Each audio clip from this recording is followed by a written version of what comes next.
하나님의 말씀은 누가복음 1절부터 13절까지입니다. 4장 1절부터 13절까지 우리 한 목소리로 함께 봉독하겠습니다. 예수께서 성령의 충만함을 입어 요단강에서 돌아오사 광야에서 40일 동안 성령에게 이끌리시며 마귀에게 시험 받으시더라. 이 모든 날에 아무것도 잡수시지 아니하시니 날수가 다함에 줄이신지라.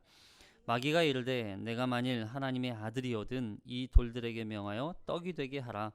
예수께서 대답하시되 기록된 바 사람이 떡으로만 살 것이 아니라 하였느니라. 마귀가 또 예수를 이끌어 올라가서 순식간에 천하만국을 보이며 이르되 이 모든 권위와 그 영광을 내게 주리라. 이것은 내게 넘겨준 것이므로 내가 원하는 자에게 주노라. 그러므로 내가 만일 내게 절하면 다 내 것이 되리라. 예수께서 대답하여 이르시되 기록된 바 주 너의 하나님께 경배하고 다만 섬기라 하였느니라. 또 이끌고 예루살렘으로 가서 성전 꼭대기에 세우고 이르되 내가 만일 하나님의 아들이거든 여기서 뛰어내리라. 기록되었으되 하나님이 너를 위하여 그 사자들을 명하사 너를 지키게 하시리라 하였고 또한 그들이 손으로 너를 받들어 내 발이 돌에 부딪히지 않게 하시리라 하였느니라.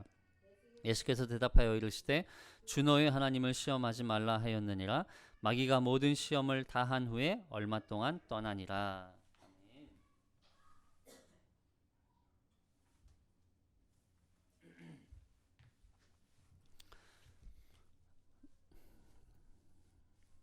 이제 지난 시간에 우리는 요한의 세례와 또 예수님의 받으신 세례에 대해서 한번 살펴보았습니다.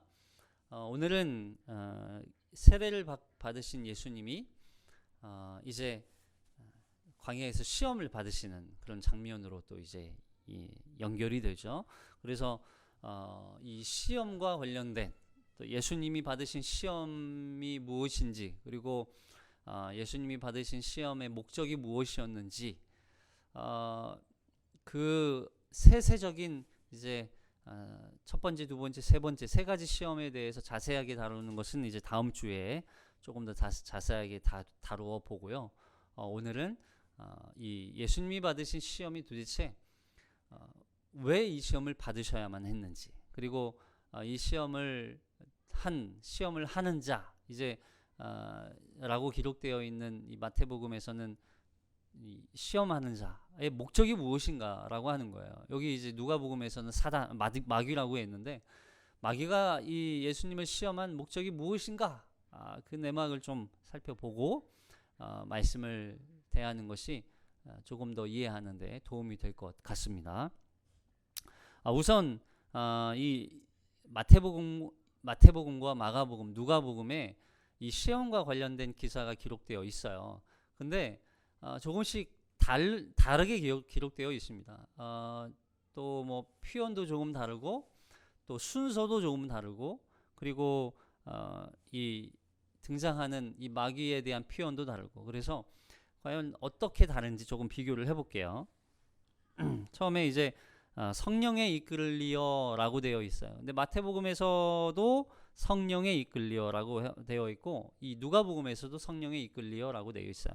근데 마가복음에서는 성령이 몰아냈다는 표현으로 쓰고 있어요.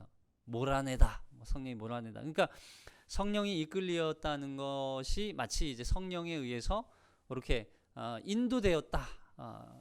성령에 의해서 그 시험의 현장으로 내몰리는 그런 느낌을 받고 있는 거죠. 근데 그렇다고 해서 성령에 종속되어 있고 성령에 의해서 조종되는가 또 그런 건 아니라는 거예요. 자, 그 의미가 이제 어떤 의미인지 살펴볼 거예요. 그리고 이 시험을 받은 곳이 어디예요? 광야예요, 광야. 마태복음, 마가복음, 누가복음에서도 다 광야라고 기록되어 있습니다. 참 재미있는 것은 세례 요한은 자기의 일평생의 시작을 광야에서 시작을 했어요. 그래서 요단 강가로 이제 그 사역지가 옮겨오죠. 근데 예수님은 요단 강가에서 처음 이 세례 요한을 만났다가 세례를 받으시고 그리고 다시 어디로 가세요? 광야로 가세요. 약간 이렇게 좀 교차되죠.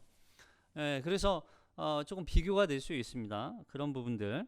그리고 예수님이 마태복음에서는 40일 동안 금식하였다 이렇게 표현되어 있고, 그리고 마가복음에서는 40일 동안 계시면서라고 되어 있어요. 여기서는 뭐라고 되어 있어요?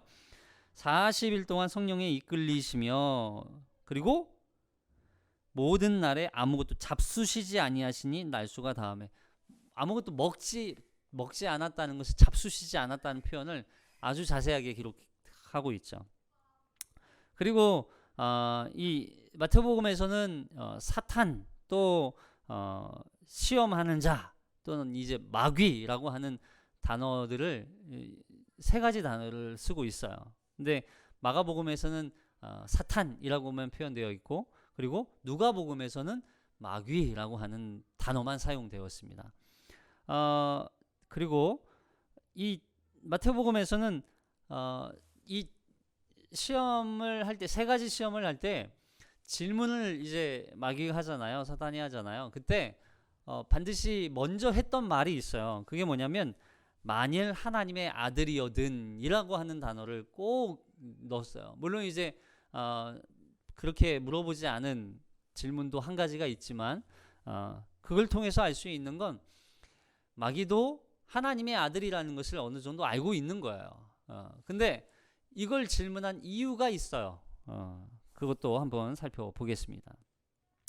자, 근데 이 순서가 마태복음과 또 누가복음 순서가 좀 달라요.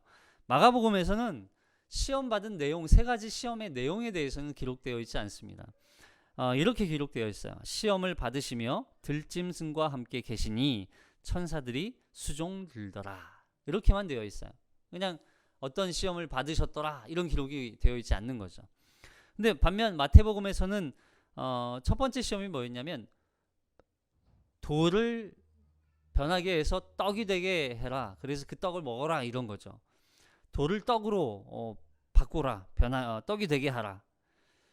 그리고 누가복음에서도 돌들을 명하여 떡이 되게 하라. 이렇게 기록되어 있죠. 순서는 똑같아요.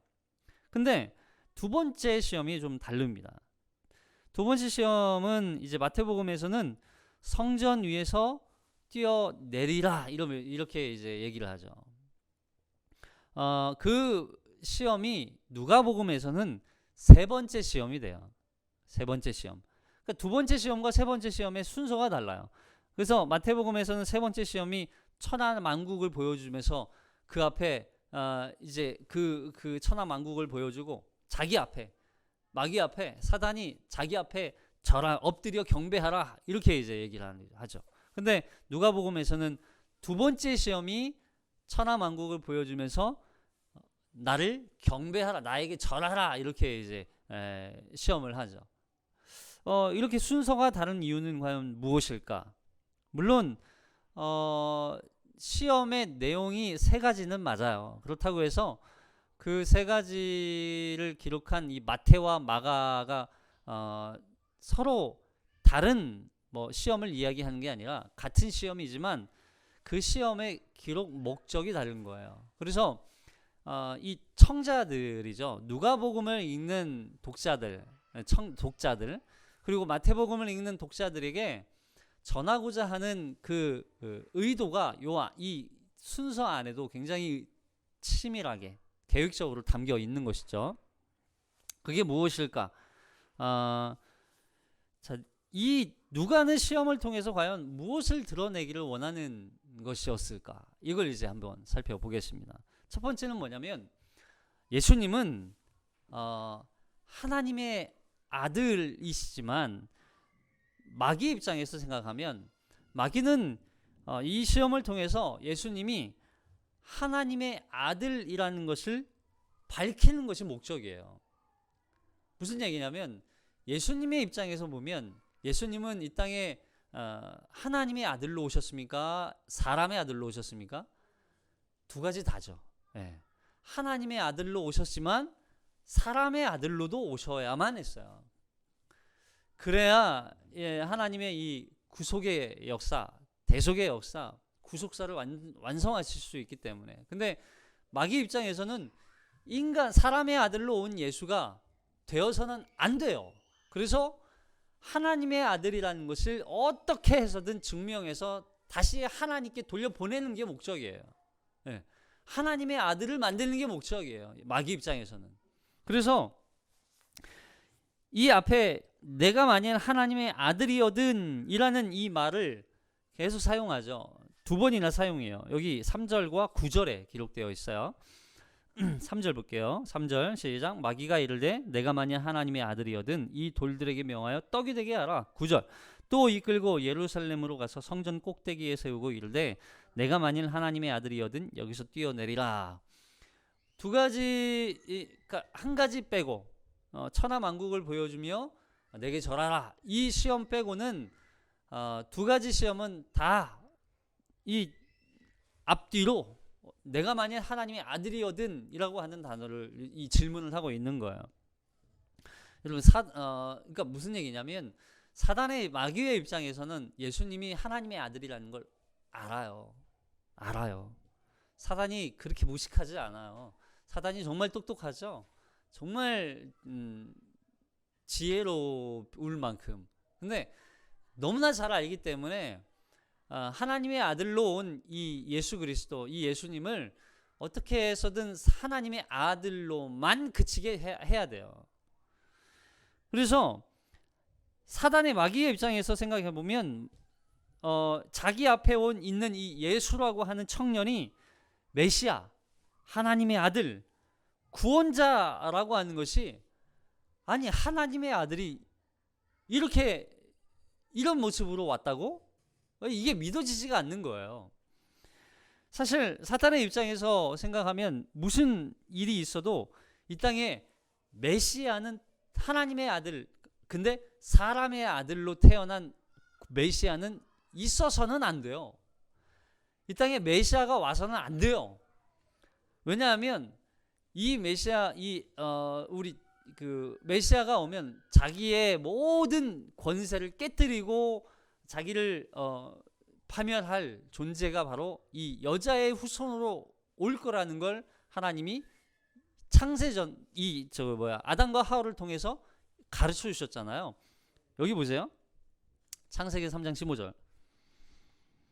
창세기 3장 15절 시작. 내가 너로 여자와 원수가 되게 하고 내 후손도 여자의 후손과 원수가 되게 하리니 여자의 후손은 내 머리를 상하게 할 것이요 너는 그의 발꿈치를 상하게 할 것이니라 하시고. 자, 여기서 말하는 내가 너로 여자와 원수가 되게 하고 여자와 원수가 되게 하고 그리고 내 후손도 여자의 후손과 원수가 되게 하리니 여자의 후손은 너의 머리를 상하게 하리라. 여자의 후손이 너의 머리를 상하게 하리라. 그러면 사단 입장에서는 여자의 후손이 내 머리를, 내 권세를 깨뜨리고 나를 짓밟으러 올 후손이 있다는 걸 알게 된 거죠. 여자의 후손. 여자의 후손이 내 권세를 깨뜨리러 올 거구나. 나를 파멸시키러 올 거구나. 그러면 마귀 입장에서 생각해 보세요. 마귀 입장에서 여자의 후손이 오는 걸 막아야 되겠습니까? 안 막아야 되겠습니까? 막아야죠. 그걸 막기 위해서 마귀가 이제부터 모든 수단 방법을 가리지 않고 이 땅에 있는 여자의 후손으로 오는 그런 아들들을 다 어떻게 해요? 죽이기 시작하는 거죠. 가만두지 않는 거죠. 과연 누가 여자의 후손인가? 이때부터 마귀는 그래서 인류를 타락시키고 결국 여자의 후손이 태어나지 않도록 만드는 목적으로 이 세상을 계속 지배해 오는 거예요.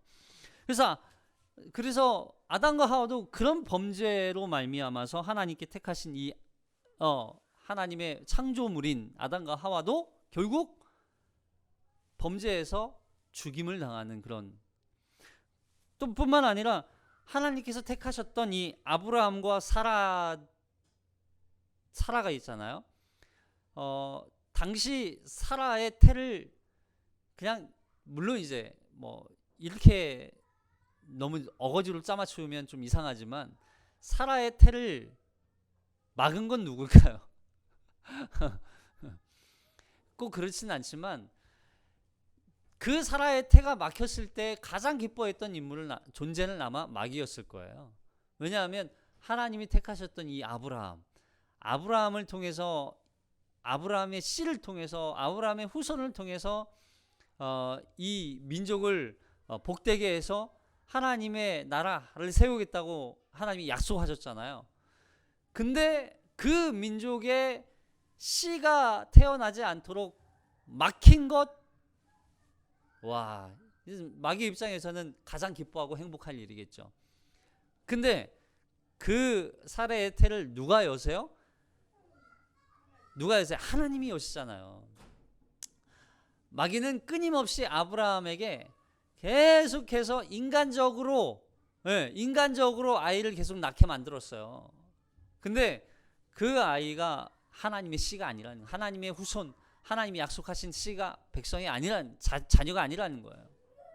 그래서 결국 하나님이 다시 하나님의 약속의 자녀로 이삭을 낳게 하시는 거죠.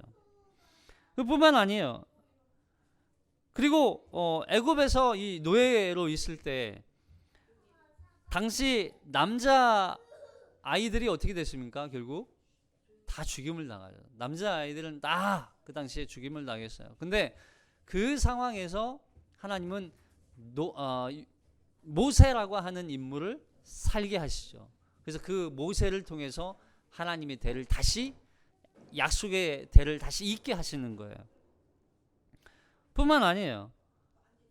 이제 이세벨을 통해서, 이세벨로 인하여서 이 다윗의 가문, 다윗의 자손들이 몰살당할 위기에 처해요.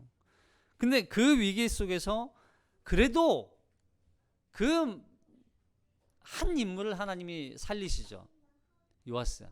그 요아스를 통해서 하나님은 약속의 후손, 하나님께서 약속하신 그 여자의 후손을 계속 이어가게 만드시는 거예요.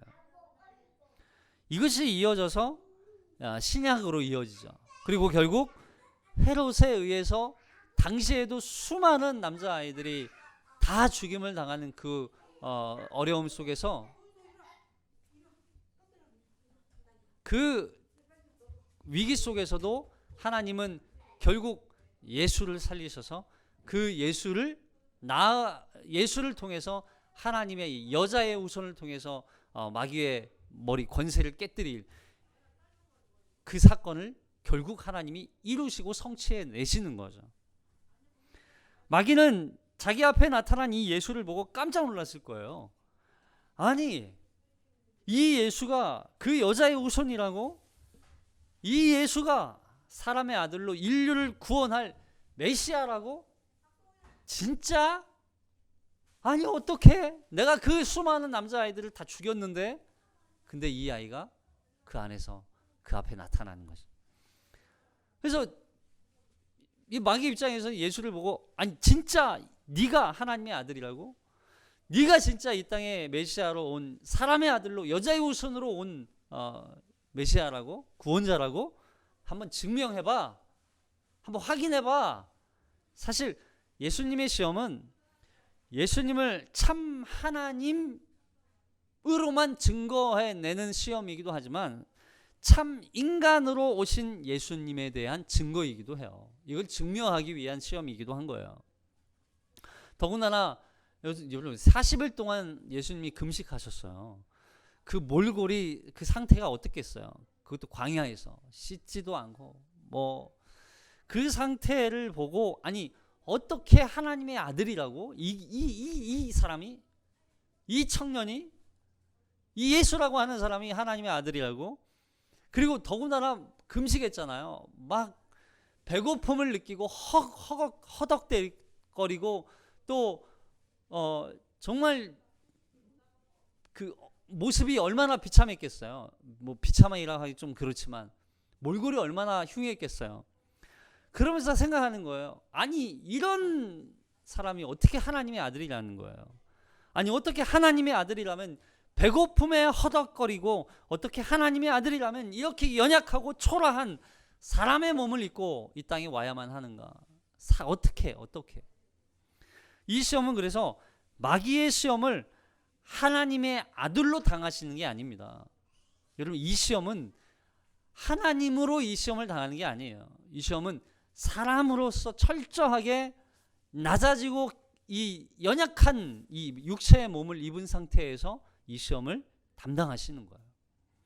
왜냐하면 예수님은 인간으로서 이 땅에 오셔야만, 인간으로 하나님의 제물이 되어야만 이 모든 믿는 자들의 대표자, 또한 인류 하나님의 자기의 백성을 대신하여서 모든 의를 이루실 수 있기 때문에 하나님의 아들로서는 이 의를 이룰 수가 없어요. 하나님이시니까, 하나님이 이루시면 그렇지, 하나님이시니까 가능하겠죠. 그러나 인간으로 오셔야만 그 의를 완성할 수 있어요. 그래서 예수님이 이 땅에 오셔서 마귀의 시험을 이기실 수 있었던 이유는 인간의 몸으로 오셔야만 했기 때문에, 인간의 몸을 입고 이 땅에 오셔야만 모든 대속을 이루실 수 있고, 모든 구속을 이루실 수 있고, 또 우리를 하나님의 백성으로 구원할 수 있기 때문에 인간의 몸을 입고 오셔야만 했었던 이유였어요. 그래서 예수님의 승리는요, 결국 이 강한 자, 지금 이 세상은 누가 권세 잡고 있어요? 마귀가 권세를 잡고 있어요. 마귀가 이 세상을 다스리고 있다고요. 죽음의 권세 아래 놓여서 우리는 그 앞에 굴복되어져서 살아가고 있는 존재일 뿐이에요. 근데 그 강한 자를 예수님이 오셔서 결박하시고, 여기 누가복음 그래서 11장 21절에 여기 말씀 볼게요. 누가복음 11장 21절에 시작. 강한 자가 무장을 하고 자기 집을 지킬 때에는 그 소유가 안전하되 더 강한 자가 와서 그를 굴복시킬 때에는 그가 믿던 무장을 빼앗고 그 무채물을 나누느니라. 예수님이 오셔서 이 세상에 권세 잡은 자, 공중 권세 잡은 자, 강한 자, 죄와 죽음의 권세를 잡고 있는 마귀를 결박시키기 위해서 오신 거예요. 그리고 그에게 사로잡혀 있던 하나님의 백성들, 그 하나님의 자녀들에게 자유를 주시기 위해서 이 땅에 오셔서 십자가에 죽으셔야만, 인간의 몸으로 죽으셔야만 했었던 거예요.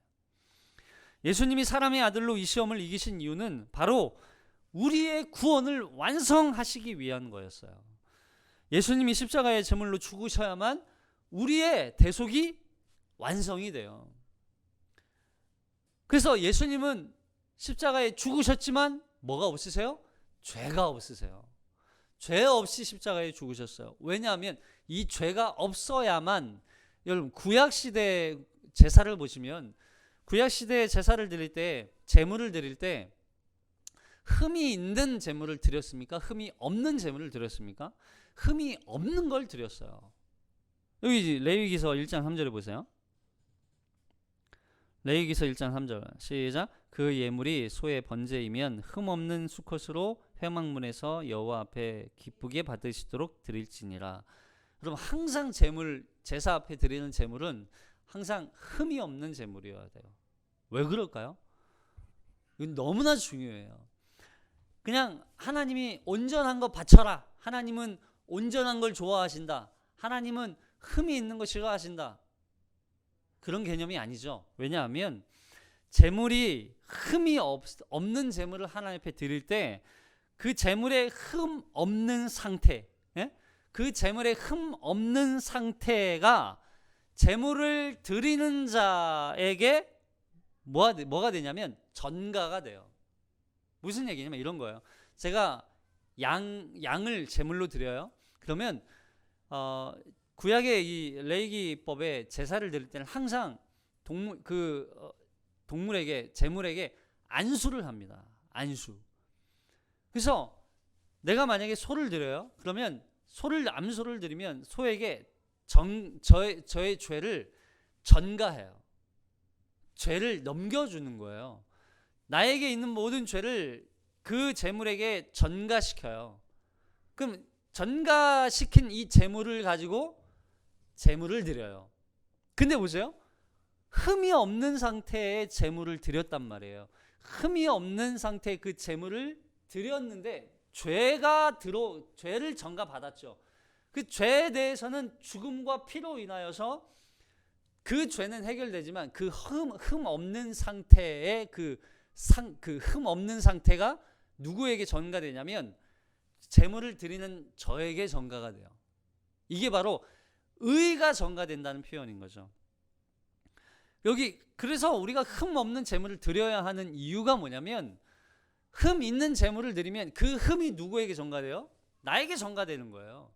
여러분 이 땅에 예수님이 흠 없는 상태로 오셨습니까? 흠 있는 상태로 오셨습니까?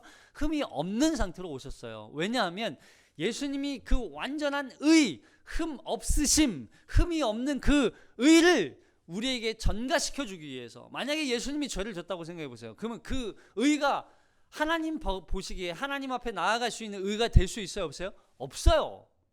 불가능한 거예요.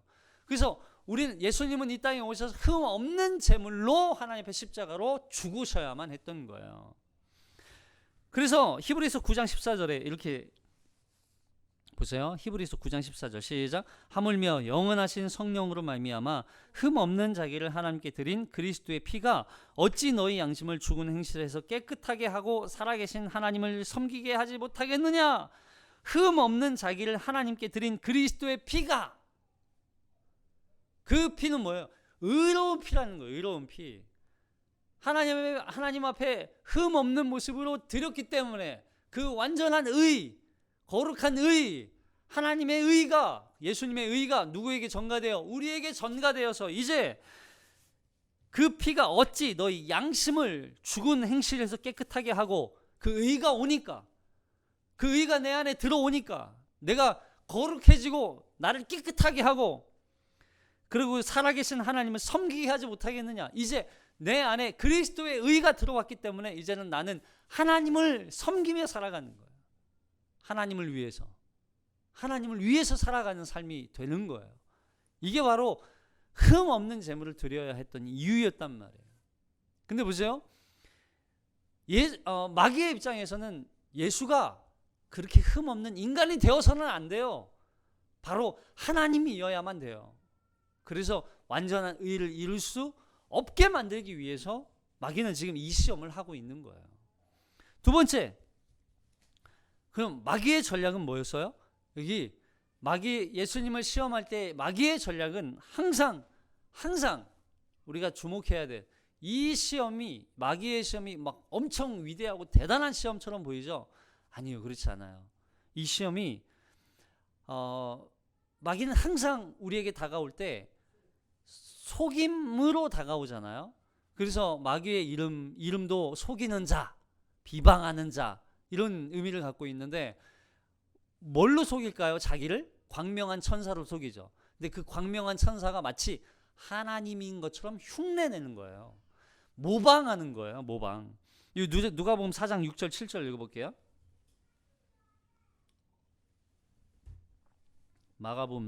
누가복음 4장 6절과 7절 시작. 이르되 이 모든 권위와 그 영광을 내가 내게 주리라. 이것은 내게 넘겨준 것이므로 내가 원하는 자에게 주노라. 그러므로 내가 만일 내게 절하면 다 내 것이 되리라. 여기서요, 이 모든 권위와 그 영광을 내가 너에게 주리라. 누가 말하는 거예요 지금? 마귀가 하는 거예요. 예수님에게. 모든 권위와 그 영광, 이 권세와 영광은 원래 누구의 것이에요? 하나님의 것이에요. 근데 이것을 지금 내가 너에게 주겠다라고 얘기하는 거예요.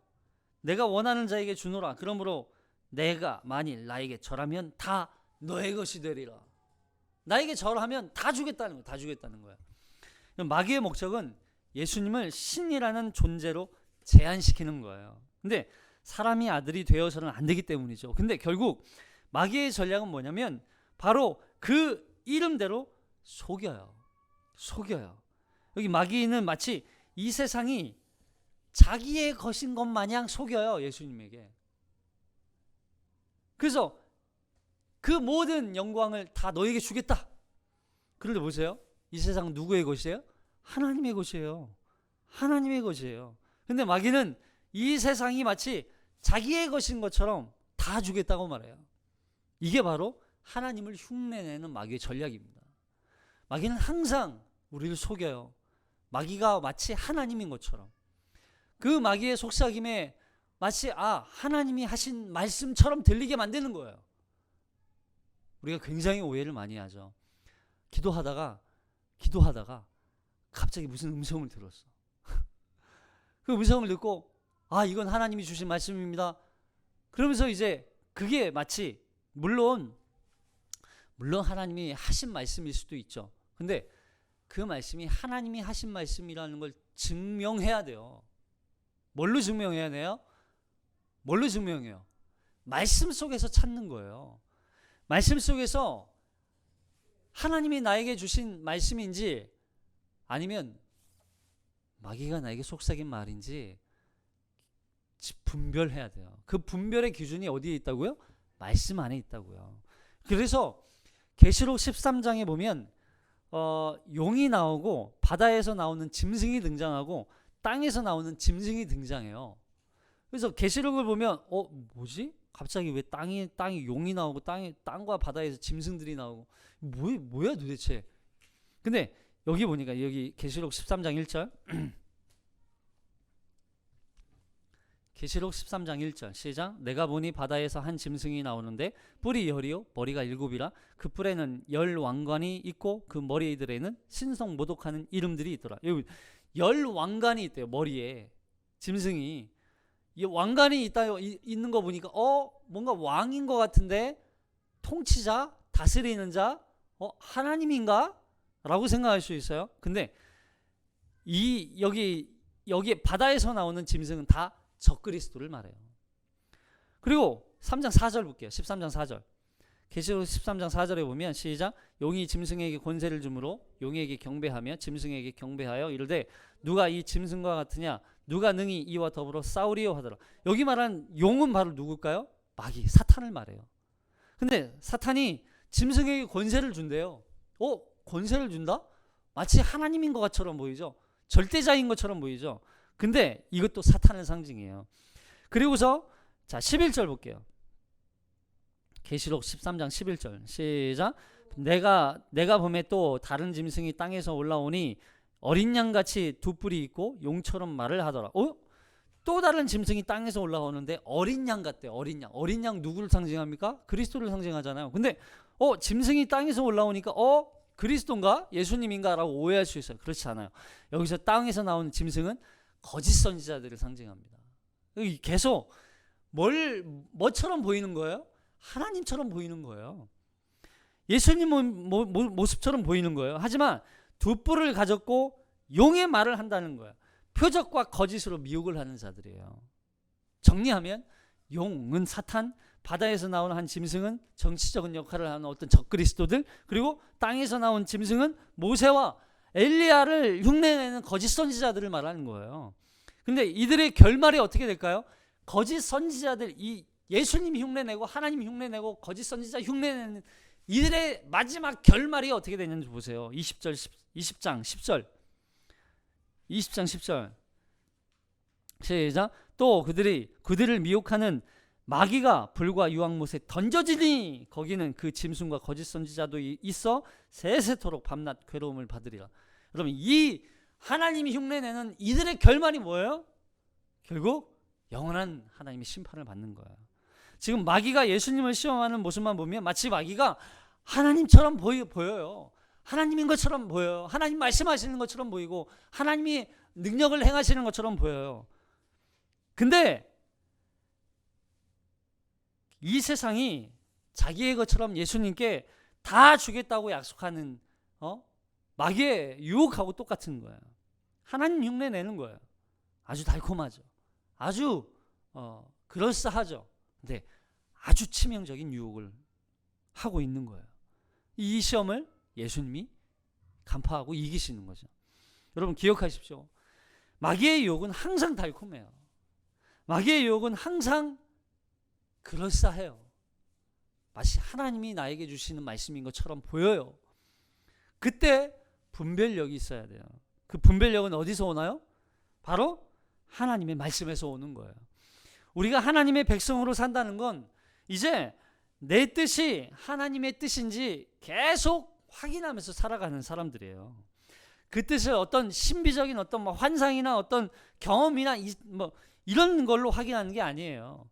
바로 하나님의 말씀 속에서 하나님의 뜻을 찾는 거예요. 그런데 이제 세 번째 이제 목적이 있어요. 하나님의 말씀을 누가 깨닫게 하세요? 성령님이 깨닫게 하시는 거예요.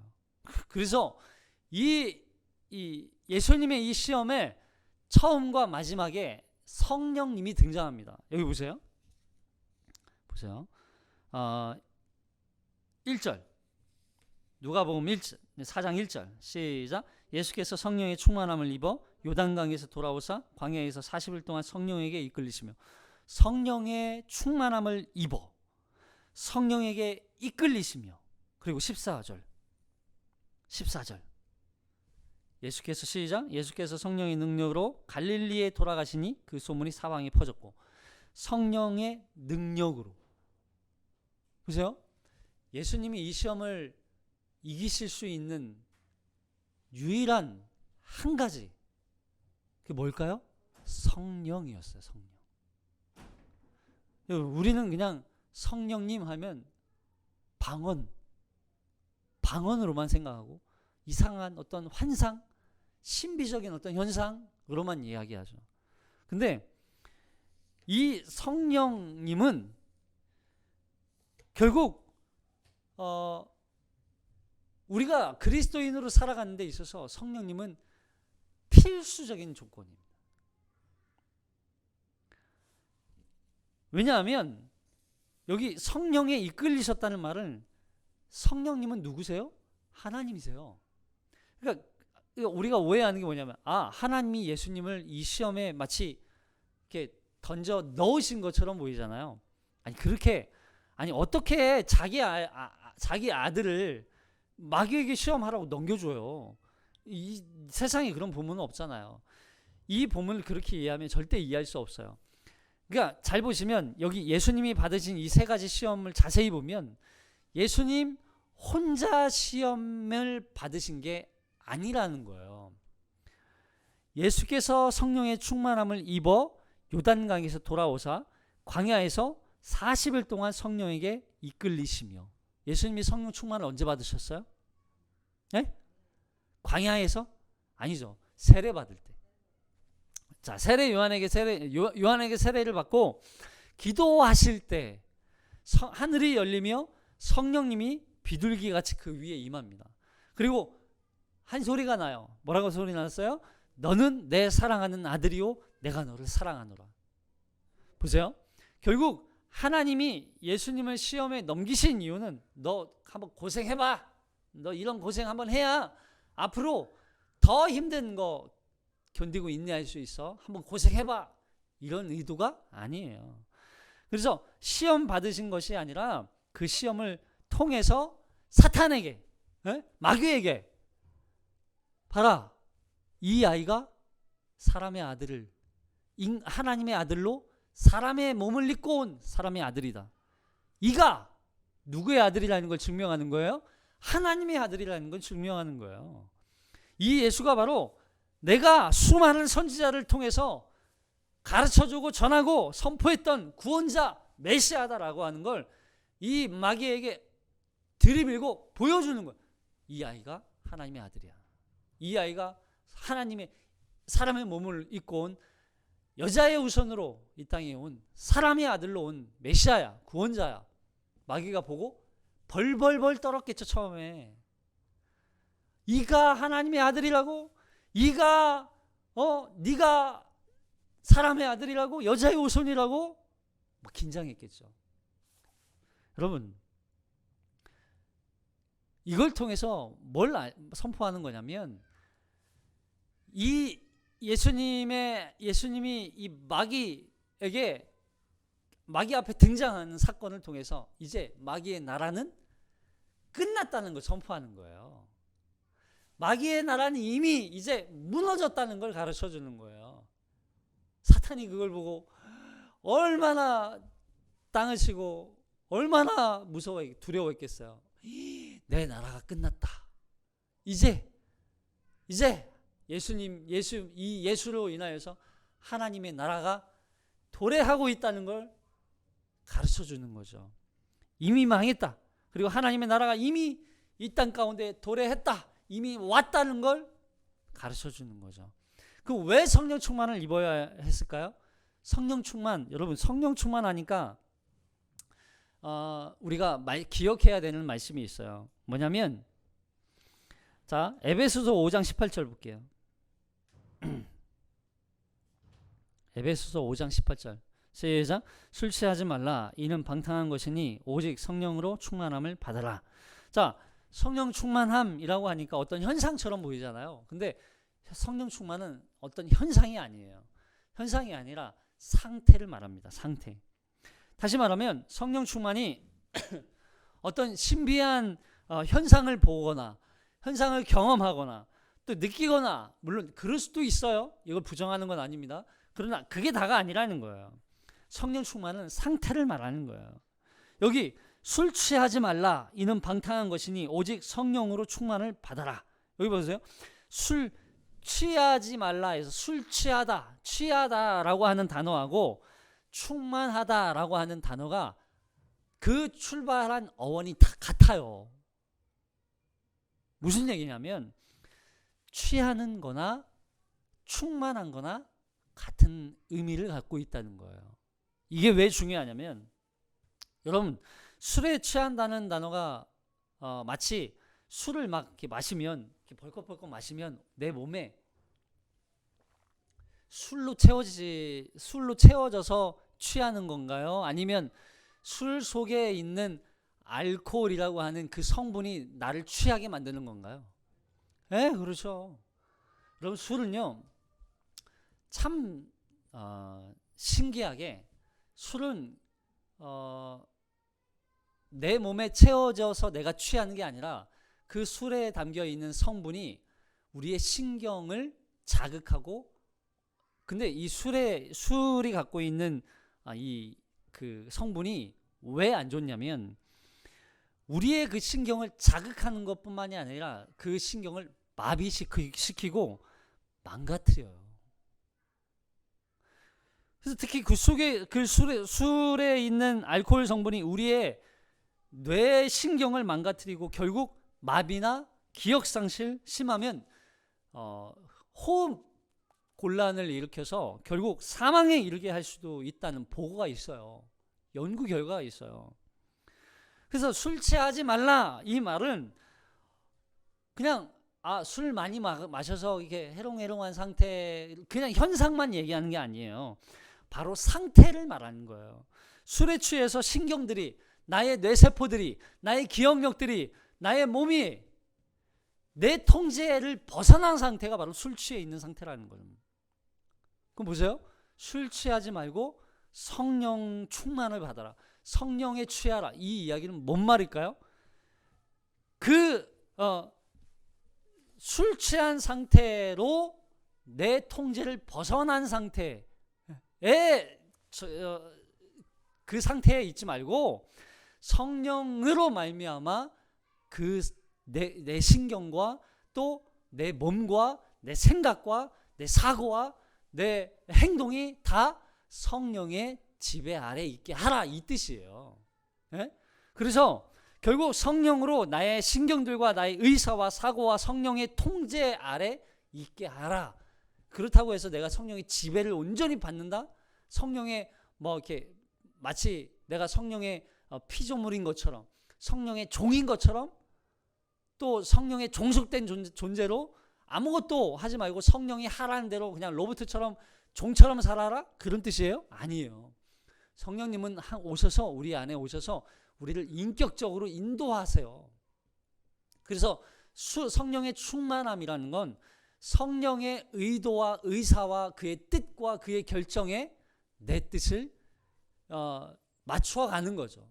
왜냐하면 그게 내가 살아갈 수 있는, 온전하게 살 수 있는 방법이기 때문에, 하나님의 뜻대로 살 수 있는 방법이기 때문에, 마치 성령의 지배를 받듯 성령 충만을 받은 예수님도 그 연약한 몸을 입고 있는 그 상태에서도 마귀의 시험을 대적하고 이길 수 있었던 건 바로 성령님께 사로잡혀 있었기 때문에 그래요. 여러분 근데 보세요. 이 성령에 사로잡혀 있다. 이 성령 안에라고 하는 단어가 성령 무슨 의미냐면 여기 보면 이 성령이라고 하는 단어 속에 우리가 성령의 충만함을 받는다는 단어 속에는 그 안에 거하다라고 하는 뜻도 함께 포함되어 있어요. 이해되세요? 우리가 성령 지배 아래에 있는 게 아니라 성령 안에 있다는 거예요. 성령 안에. 그래서 성령과 함께 있다는 거예요. 내 뜻과 성령님의 뜻이 있어요. 그 내 뜻이 성령님의 지도와 인도를 받아요. 그 앞에 순종하는 거죠. 왜냐하면 그게 하나님의 뜻이기 때문에. 바로 성령님께 내 뜻이 온전히 종속되고 마치 로봇처럼 살아가는 그런 인생이 아니라 성령님과 함께 내 안에서 역사가 나타나서 결국 성령님이 나를 이끌어 가도록 내가 내어드리는 거죠. 이렇게 살아갈 때 결국 승리할 수 있다는 거예요. 여러분 예수님이 이 시험을 이기셨다면 우리도 이길 수 있을까요? 없을까요? 있어요. 예수님도 인간의 몸으로 성령님께 의지해서 성령님의 은혜로 성령 충만함으로 성령님께 이끌리어서 그리고 성령의 능력으로 이겼다면 우리도 그 시험을 이길 수 있어요. 어떻게 해요? 성령님께 이끌림을 받고 성령의 충만함을 받고 성령의 능력을 의지한다면 우리도 이 시험을 이길 수 있어요. 근데 그 승리를 위해서 우리가 해야 할 게 있어요. 바로 뭐냐면 여기 보세요. 에베소서 6장 12절에 보면 하나님의 전신갑주 이야기가 있죠. 한번 읽어볼까요? 에베소서 6장 12절 이 말씀 읽고 정리하겠습니다. 시작. 우리의 씨름은 혈과 육을 상대하는 것이 아니요 통치자들과 권세들과 이 어둠의 세상 주관자들과 하늘에 있는 악의 영들을 상대함이라. 그러므로 하나님의 전신갑주를 취하라. 이는 악한 날에 너희가 능히 대적하고 모든 일을 행한 후에 서기 위함이라. 그런즉 서서 진리로 너희 허리띠를 띠고 의의 호심경을 붙이고 평안의 복음이 준비한 것으로 신을 신고 모든 것 위에 믿음의 방패를 가지고 이로써 능히 악한 자들의 모든 불 화살을 소멸하고 구원의 투구와 성령의 검 곧 하나님의 말씀을 가지라. 모든 기도와 간구를 하되 항상 성령 안에서 기도하고 이를 위하여 깨어 구하기를 항상 힘쓰며 여러 성도를 위하여 구하라. 보세요. 하나님의 전신갑주가 나와요. 이 전신갑주 진리의 허리띠, 의의 호심경, 평안의 복음에 준비한 신, 그리고 믿음의 방패, 그리고 구원의 투구, 그리고 마지막 성령의 검이 등장하는데 이 검을 뭐라고 말씀해요? 하나님의 말씀이라고 말해요. 하나님의 말씀. 그러니까 성령님은 우리에게 오셔서 항상 말씀으로 역사하세요. 말씀을 기억나게 하고 말씀을 깨닫게 하고 그 말씀으로 우리를 인도하신단 말이에요. 근데 보세요. 그 성령님이 오셔서 우리에게 그렇게 역사하기 위해서 우리를 이끌고 충만하게 하고 또 우리에게 능력을 주시기 위해서 우리가 해야 할 유일한 한 가지가 있어요. 뭐예요? 18절.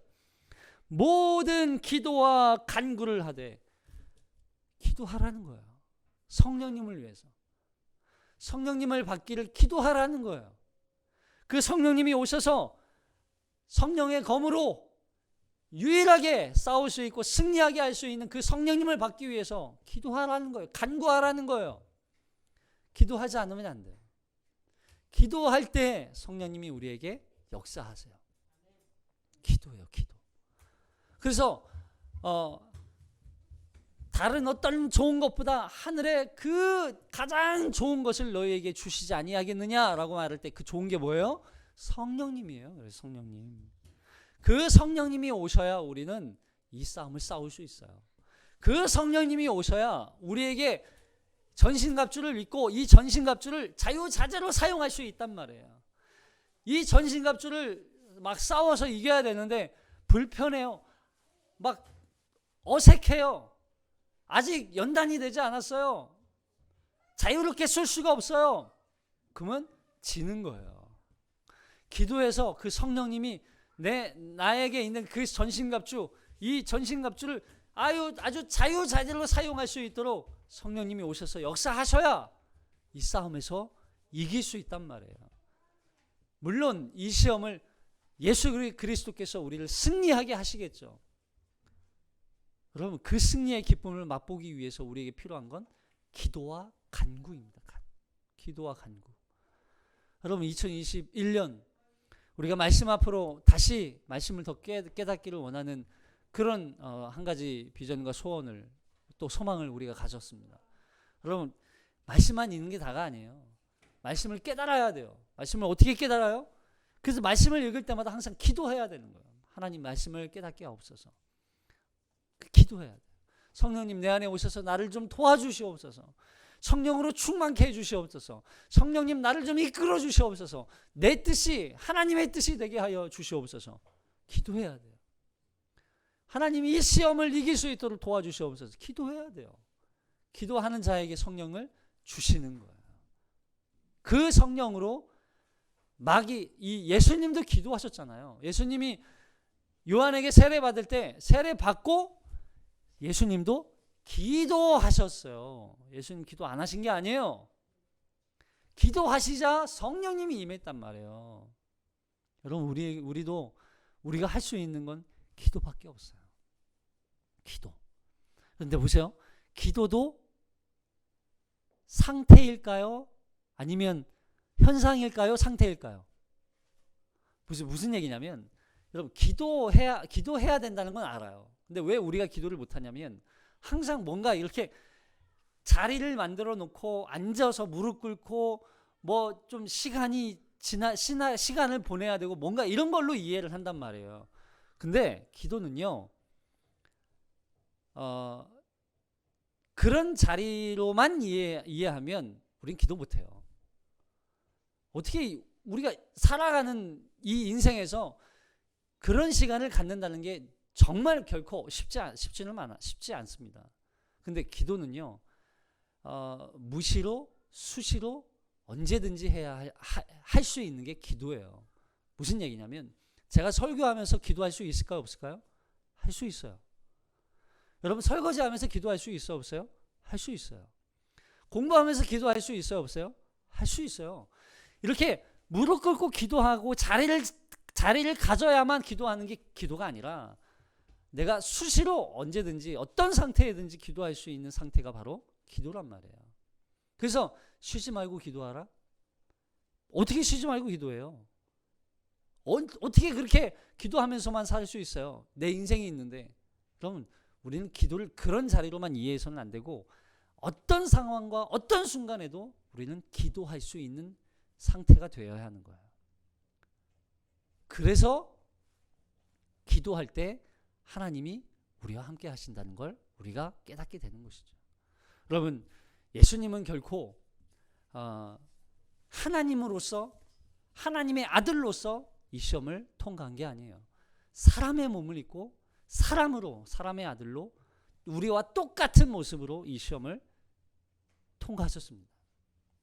이 시험을 통해서 예수님은 우리의 구원을, 우리의 대속을 완성할 수 있는 유일한 메시아라는 사실을 다시 한번 기억하고, 그리고 그 예수가 기도했던 그 성령, 붙잡았던 성령, 그가 성령의 충만함과 또 성령에 이끌리시고 그 성령의 능력으로 모든 사역을 감당했다면, 우리도 그 성령을 의지해야 한다는 것.